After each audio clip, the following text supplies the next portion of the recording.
Hello welcome back बच्चों, स्वागत है आप सब बच्चों का आज के इस लेक्चर में। आप सब बच्चों को बताया कि नीट 2025 के फिजिक्स के मोस्ट डिफिकल्ट न्यूमेरिकल का डिस्कशन हम कर रहे हैं। एक्चुअली में सॉल्व तो करेंगे, लेकिन हम ये पता कर रहे हैं कि यार वो क्यों डिफिकल्ट थे, क्योंकि जब तक सॉल्व नहीं करोगे पूरी डेप्थ में जाके, तब तक रियलिटी का ही बारे में हमें नहीं पता चलेगा। बच्चों, आपका पेपर हुए बहुत समय बीत चुका है, अब कहीं ना कहीं हमें इन क्वेश्चन को फिर से सॉल्व करना है। मुझे पता है मैक्सिमम बच्चे सोचेंगे सर अब क्यों करें, अब क्या फायदा, एग्जाम में तो हुए नहीं तो अब मुझे क्या फायदा होगा, क्यों करूं। बच्चे, अगर आपके मार्क्स उतने अच्छे नहीं बन रहे और नेक्स्ट आप प्लानिंग कर रहे हो कि मेरे को तैयारी करनी है, तो इनसे आपको रियलिटी चेक मिलेगा। इनसे आपके अंदर 100% ये समझ आएगी कि मेरे को किस लेवल तक प्रैक्टिस करनी है। और रियली में ये क्वेश्चन पढ़ते पढ़ते डिफिकल्ट लग रहे थे, ये जब हम सॉल्व कर रहे हैं तो उसके बिहाइंड जो मेजर फैक्टर है वो क्या है, वो बहुत जरूरी है जानना, बहुत जरूरी है। और ये कब पता चलेगा, जब आप न्यूमेरिकल को उस लेवल पे जाके सॉल्व करोगे। तो सॉल्व करना जरूरी है, और आप टाइम वेस्ट नहीं कर रहे हो, आप पढ़ाई कर रहे हो, आप सीख रहे हो, जो पेपर हो चुका है उसको दोबारा सॉल्व कर रहे हो। रियलिटी आपको पता होगी कि यार ये पेपर ना, ये क्वेश्चन ना इसलिए डिफिकल्ट था, दिखने में भी डिफिकल्ट था लेकिन सॉल्व करने में भी डिफिकल्ट था। क्यों था, क्या कॉन्सेप्ट था, कितनी डेप्थ पे जा रहा था, कितने मल्टी कॉन्सेप्ट यूज हो रहे थे, ये सारी चीज कब पता चलेगी, जब तक उस क्वेश्चन को सॉल्व नहीं करोगे तब तक नहीं पता चलेगी। अदरवाइज बस आप सुनते रहोगे कि डिफिकल्ट था, लेकिन आपको खुद फील कब होगा, एग्जाम दिया तब हुआ, क्वेश्चन को पढ़ते ही छोड़ दिया, या समझ नहीं आया, या कैलकुलेशन बहुत लेंदी होती। जब दोबारा करोगे तो अब बहुत ज्यादा इंसाइट आपको सीखने को मिलेंगे आगे के बेटर डिसीजन के लिए। आज का question very very difficult level का क्वेश्चन, इसमें कोई शक नहीं है। इस टाइप के क्वेश्चन इतना दिमाग लगा के, इतना मैथमेटिक्स लगा के आईआईटी में ही पूछे जाते हैं, ये बिल्कुल ट्रू है। लेकिन आपके एग्जाम में आए, पहली बार हिस्ट्री में इस टाइप के रिसर्च लेवल के क्वेश्चन आए। 2016 में जो क्वेश्चन थे वो भी डिफिकल्ट थे, लेकिन वो लैंग्वेज वाइज डिफिकल्ट हो सकते थे, मतलब कॉन्सेप्ट वाइज भी थे कुछ। लेकिन ये मल्टीपल जो इसमें चीजें उन्होंने डाली है उसकी वजह से बहुत अच्छे बन गए, क्रिटिकल थिंकिंग से लेके सब कुछ। राइट, आज का क्वेश्चन डायोड से रिलेटेड है। किसने इमेजिन किया था कि डायोड का इस टाइप का क्वेश्चन आएगा गाइस, ठीक है। जो गेट से रिलेटेड आया वो तो एज यूजुअल बच्चा कर लेता है, क्योंकि उस टाइप के बहुत संख्या में क्वेश्चन पहले ऑलरेडी पीवाईक्यूज में आ चुके थे। So not a big issue like. लेकिन इसमें जो गेट का क्वेश्चन, जो डायोड का क्वेश्चन था ना, मतलब फुल वेव रेक्टिफायर, ठीक है। देख लो भाई, very very amazing, difficult range में है, इसमें कोई शक नहीं है, कोई कुछ भी बोले, बट है, इसका कॉन्सेप्ट ही बहुत बढ़िया डिजाइन किया गया है, ठीक है। आप समझो, देखो भाई, फर्स्ट अटेम्प्ट कोई बच्चा करने जाएगा, कोशिश करेगा, तो उससे गलत होने के 100% चांस है। इसमें वो वाली मैथमेटिक्स, वो वाली कैलकुलेशन डाली गई थी, क्या थी, देखो देखो भाई, इसमें आपको ऑब्वियसली फुल वेव रेक्टिफायर की बात आप सब बच्चों को पता है। एसी इनपुट यहां पे दिया गया है, ये एक प्राइमरी कॉइल है, और भाई यहां पे लगा दी गई है आपकी सेकेंडरी कॉइल। और फुल वेव रेक्टिफायर का डायग्राम हर बच्चों को लगभग लगभग पता ही होता है। एक डायोड यहाँ पे यूज कर लिया गया है। अब देखो मजा आएगा आपको इसको सीख के, है ना। अगर आप छोड़ दोगे तो आपको रियलिटी नहीं पता चलेगी यार, अगर आप प्रैक्टिस ही नहीं करोगे तो आपको पता ही नहीं चलेगा। आपका जो डर था ना, उसका सामना इस समय करना बहुत ज्यादा जरूरी है। हमें पता होना चाहिए कि क्या हुआ, है ना, क्यों थे ये इतने डिफिकल्ट, क्या था इनमें, ये बहुत जरूरी है बच्चों, ठीक है। अब ये डायग्राम ही देख लो आप, ठीक है। यहां से इस तरीके से आया हुआ है, ठीक है, और इस तरीके से यहाँ पे आउटपुट मिल जाएगा। दिस इज लोड रेजिस्टेंस, ठीक है, दिस इज लोड रेजिस्टेंस। तो ये डायग्राम आपके सामने है। तो ये डायोड है था D1 और ये था आपका D2, और यहाँ पे इनपुट वोल्टेज दिया गया है। अब इस क्वेश्चन में देखो, बहुत स्मार्टली क्वेश्चन को डिजाइन किया गया। उसने बोला the input supply voltage is this.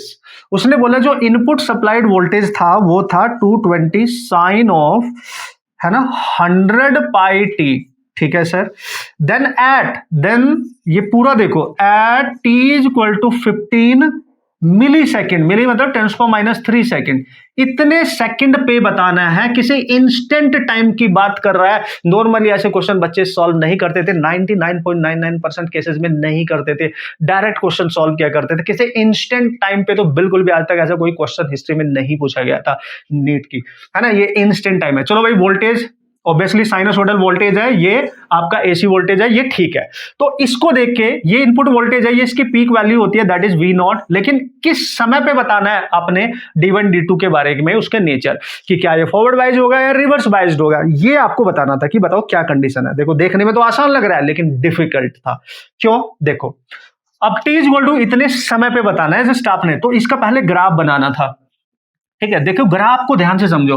जो साइन का ग्राफ होता है 0 से स्टार्ट होगा बच्चों, आप देख सकते हो यहाँ पे कोई फेज एंगल नहीं है, तो 0 से स्टार्ट होके इस तरीके से जाएगा, ठीक है, ये यहां से यहां तक जो साइकिल होती है, ये जो वोल्टेज का ग्राफ है वर्सेस टाइम, ये जो साइकिल है पूरी पॉजिटिव है, और ये वाली साइकिल यहां से यहां तक पूरी नेगेटिव, यानी हाफ पॉजिटिव हाफ नेगेटिव, इतना होता है। अगर मैं देख लूं यहां पे ध्यान से, ये 0 से स्टार्ट हुआ है, यहां से यहां तक का जो टाइम पीरियड होता है उसको हम टी लिखते हैं, ये वाला जो टाइम पीरियड है बच्चों उसको t/2 लिखते हैं। इतना तो हर बच्चे को पता ही होगा, ठीक है। और अगर इसकी पीक वैल्यू देखो कितने पे मिल रही है, तो ये इसका भी हाफ यानी t/4 आप लिख सकते हो। कूल है, इतना आप लिख सकते हो। और ये वाली साइकिल पॉजिटिव, ये वाली नेगेटिव। अब आपको ये पता लगाना है कि इतने समय पर कौन सी साइकिल यहां पे आप अप्लाई कर रहे हो। एसी है क्योंकि वो हाफ साइकिल पॉजिटिव होती है हाफ नेगेटिव होती है। क्या पॉजिटिव वाली अप्लाई हो रहा है वोल्टेज या नेगेटिव वाला वोल्टेज अप्लाई हो रहा है। This is amazing. दो तरीके थे इसको अप्रोच करने के, लेकिन सबसे इंपॉर्टेंट पॉइंट इज दैट इसको अप्रोच ऐसे करे ही क्यों, बच्चे के दिमाग में आएगा कैसे, वो वहां पे उसका थिंकिंग प्रोसेस काम कैसे करेगा कि ये क्वेश्चन करना ही ऐसे है। ये सबसे बड़ा इशू था, है ना, ये सबसे बड़ा इशू था क्वेश्चन को अटेम्प्ट करने का, इसलिए बहुत डिफिकल्ट बन गया यार, मैक्सिमम बच्चे सोच ही नहीं पाएंगे, राइट। अब देखो, अब बच्चों दो तरीके, एक तो यार डायरेक्ट यहीं पे वैल्यू पुट करके निकाल लो, ठीक है, कि भाई मैं इस समय पे ये टी की वैल्यू पुट करके जो वोल्टेज है उसकी वैल्यू चेक कर लेता हूं, प्लस आ रही है कि माइनस आ रही है, क्योंकि एसी है तो देखना पड़ेगा प्लस में जा रहा है कि माइनस में जा रहा है, ठीक है। तो साइन ऑफ बच्चों अगर आप देखेंगे 100 पाई टी की वैल्यू दे रखी है 15 इंटू 10⁻³ ये दे रखी है। अब ये 2 जीरो तो उसको कैंसिल कर रहे हैं, तो यहां बन रहा है 200 साइन ऑफ बच्चों आप देखेंगे पाई एज इट इज, और ये 15 10⁻1 बचेगा, यानी 15/10 लिख सकते हो आप इसको। कूल है।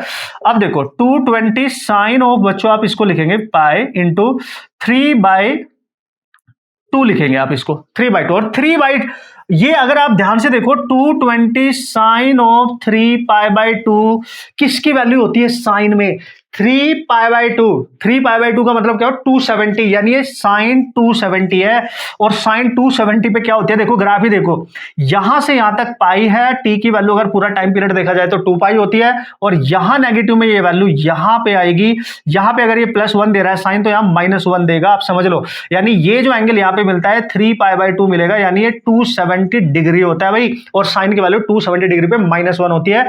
तो अगर ये -1 है तो ये आंसर आ रहा है -220 वोल्ट, आप समझ रहे हो, ये -220 वोल्ट आ रहा है, मतलब जो इनपुट वोल्टेज आ रहा है, इनपुट वोल्टेज आ रहा है इस पर्टिकुलर समय पे वो माइनस में आ रहा है, यानी यहां पे जो आपका वोल्टेज जाएगा वो नेगेटिव में जाएगा, और नेगेटिव में जाएगा तो उस केस में ये वाला जो डायोड है ना, ये नेगेटिव के साथ कनेक्ट हो जाएगा, पॉजिटिव के साथ कनेक्ट हो जाएगा, नेगेटिव के साथ। तो अगर ये नेगेटिव के साथ कनेक्ट होगा तो इसका जो पी वाला साइड देखो, पी और ये एन, ये नेगेटिव के साथ कनेक्ट हो गया, और इसका जो पी है ना, ये एन, ये पॉजिटिव के साथ। तो जो पी टर्मिनल जो होता है ना डायोड का, जो पी वाला होता है, अगर वो पॉजिटिव पोटेंशियल के साथ कनेक्ट है तो वो फॉरवर्ड बाइज्ड माना जाता है, और अगर पी नेगेटिव के साथ है तो वो रिवर्स बाइज्ड माना जाता है। आप समझ रहे हो, this is the way you have to understand this question, right. ये आपको यहां पे समझना पड़ेगा, इस तरीके से आपको इसको अप्रोच करना पड़ेगा, ग्राफ को बहुत अच्छे से यहां से आपको अंडरस्टैंड करते हुए चलना पड़ेगा, और ग्राफ भी नहीं पता तो ये वैल्यू पुट करके यहां पे आपको देखना पड़ेगा। तो यहां पे जब आप देखोगे इस पॉइंट पे तो ये नेगेटिव साइकिल आ रही है, ये नेगेटिव, तो नेगेटिव वाला वोल्टेज जा रहा है, तो नेगेटिव वाला मतलब पहले वाला डायोड नेगेटिव सप्लाई पे आ जाएगा और ये वाला पॉजिटिव पे, तो ये वाला रिवर्स बायस हो जाएगा और ये वाला फॉरवर्ड बायस हो जाएगा, यानी D1 is reverse biased at this condition and D2 is forward biased, and this must be the correct answer। बाकी ऑफिशियल आंसर की आएगी उसके अकॉर्डिंग, लेकिन हम कंसेप्ट को देख रहे हैं भाई, है अप्रोच को देख रहे हैं भाई, कैसे अप्रोच करना था, ये सारा खेल इसने बिगाड़ दिया। और यहां सिली मिस्टेक होने के बहुत घने चांस है, बच्चे देखेंगे अरे ये तो डायोड का क्वेश्चन है, फुल वेव रेक्टिफायर है, D1 D2 है, तो जल्दी यही तो बताना D1 में फॉरवर्ड बायस होगा कि रिवर्स बायस होगा। तो बच्चों ने देखा कि यार अगर हम एक पॉजिटिव साइकिल देंगे तो ये प्लस के लिए, अगर वो इसके अकॉर्डिंग डायरेक्ट जा रहा है, वो इस समय पे ध्यान नहीं दे रहा है, अगर उसका समय यहाँ से जो दे रखा है जिस समय पे पूछा गया उसको उसने इग्नोर कर दिया, तो सीधा सा उसका आंसर आ जाना था कि सर प्लस जब देंगे तो यहाँ प्लस आएगा, तो D1 और माइनस वाले के लिए D2, यानी D1 आपका फॉरवर्ड बाइस जाएगा और जो D2 है आपका वो रिवर्स बाइस जाएगा, और क्वेश्चन उसका वही से गलत हो जाएगा, क्योंकि उसने किसी इंस्टेंट टाइम पे पूछा, और इंस्टेंट टाइम पे जो यहाँ पे वोल्टेज आ रहा है, जो इनपुट आ रहा है नेगेटिव में आ रहा है, और नेगेटिव इनपुट जब यहाँ जाएगा तो ये रिवर्स होना चाहिए, ये फॉरवर्ड होना चाहिए। अमेजिंग ना, वेरी अमेजिंग गाइस, है ना। इवन मैंने भी जब पहली बार इसको देखा तो मैं समझ गया भाई ये तो 4 डालेगा, और ये क्वेश्चन सिल मिस्टेक तगड़ी वाली कराएगा, जब सॉल्व करेगा तो बच्चा यहाँ तक अप्रोच करेगा कैसे, वो सोचेगा कैसे, है ना। तो ये आप ध्यान से समझो, ठीक है। तो उम्मीद करता हूँ बच्चों आप समझ गए होंगे, मेरा मकसद not only solving all these problem, ये सॉल्यूशन तो आपने पहले भी कहीं ना कहीं जब रिजल्ट पेपर हुआ था और सबने सॉल्यूशन डाले थे, तो कहीं ना कहीं आपने बड़ी बड़ी एकेडमीज उनके काफी टीचर्स होते हैं, सारे मिलकर सॉल्व करते हैं, तो जल्दी से अपलोड हो जाते हैं सॉल्यूशन, राइट। तो वहां पे आपने देखा भी होगा, लेकिन यहाँ पे मेन मकसद है आफ्टर इतने समय के बाद बेटर वे में अंडरस्टैंड कर लेना कि क्यों ये डिफिकल्ट थे, क्या इतना डेप्थ में कंसिडर मेरे को अब जाना पड़ेगा, ये रियलिटी से आपको रूबरू होना पड़ेगा। ये मेरा मेन मकसद है इस सीरीज को फिर से बनाने का नीट के लिए, क्योंकि ये बनता है भाई, है ना। पूरी फील है इसमें, आप देख लो, ठीक है, पूरा फील है इसमें।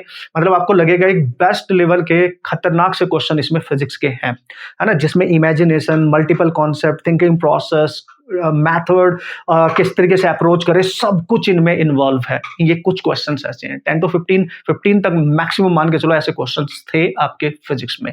सबको डिस्कस करूंगा वन बाय वन। एक तो ऐसा था जो अभी तक भी जिसमें पूरा सक एंड शंका बनी रहेगी, राइट, जो सरफेस टेंशन वाला था। ये तो आप बिल्कुल मान के चलो जब तक रिजल्ट नहीं आ जाता भाई, ठीक है। हालांकि उसका सॉल्यूशन पता चल गया। इस टाइप के क्वेश्चन मैंने मैकेनिकल इंजीनियरिंग में लिटरली मैं आपको बोलूं, जो सरफेस टेंशन वाला फ्लूइड मैकेनिक्स का जो क्वेश्चन, तो वो हम लोग मैकेनिकल में होता है, फ्लूइड वाला एक वो होता है, वहां पे क्या करते थे इंजीनियरिंग में, जस्ट इमेजिन गाइस, ठीक है। बहुत मोटी मोटी बुक्स हुआ करती थी, जो इंजीनियरिंग वाले लोग हैं उनको पता है ये बात, ठीक है। तो वो बहुत डेप्थ एनालिसिस है ना, बहुत डेप्थ में जाके, जबकि जेईई एडवांस लेवल अगर माना जाए तो उसमें तो आते रहते हैं उस टाइप के क्वेश्चन, तो उसके लिए माना जा सकता है। बट नीट में तो बच्चा वहां तक सोच पाएगा, that is really very very difficult guys, very very difficult. हाँ, अगर उस लेवल के क्वेश्चन उसने पहले कहीं किए होंगे तो माइंड फिर काम करना स्टार्ट कर देता है, इमेजिन करना स्टार्ट कर देता है, अप्रोच लगाना स्टार्ट कर देता है। लेकिन कब? जब उस टाइप की प्रैक्टिस उसने की होगी तो। अगर नहीं किया तो भाई वो नहीं सोच पाएगा, ठीक है गाइस। तो आप अपना ख्याल रखें, सीखते रहे, और ये एनालिसिस आपके लिए बहुत जरूरी है। डर का सामना करना बहुत जरूरी है, एक बार फिर से अपने नीट के सारे क्वेश्चन सॉल्व करने बहुत जरूरी है। टेक केयर, आप अपना ख्याल रखें दोस्तों, और सीखते रहे। All the best.